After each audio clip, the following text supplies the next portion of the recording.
স্ত্রীদের কাছে জানতে চেয়েছিল যে উম্মুল মুমিনিন, আপনারা বলুন যে রাসূল সাল্লাল্লাহু আলাইহি ওয়াসাল্লামের আমল কেমন ছিল।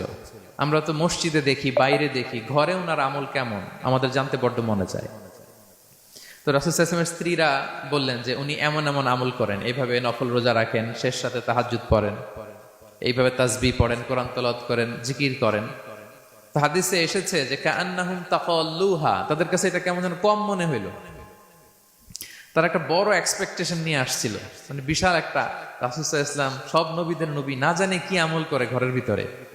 কিন্তু যখন রাসূল সাল্লাল্লাহু আলাইহি ওয়াসাল্লাম স্ত্রীদের কাছে শুনলো এই এই আমল তিনি করেন ঘরের ভিতরে, ওনারা হতাশ।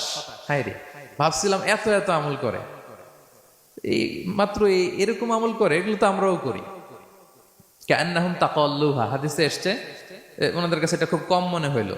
তো তারা একে অপরকে বলতে লাগলো যে এর কারণ হচ্ছে কদ গুফিরা লাহু মা তাকাদ্দামা মিন যামবিহি ওয়া মা তাআখার। আল্লাহ তাআলা তো রাসূল সাল্লাল্লাহু আলাইহি ওয়াসাল্লামের আগের পরের সব গুনাহ মাফ করে দিয়েছে। ওনার তো আদতে কোনো গুনাহই নাই, কিন্তু আল্লাহ তাআলার ঘোষণা হচ্ছে নবী হে, আপনার আগের পরের সব গুনাহ আমি মাফ করে দিলাম।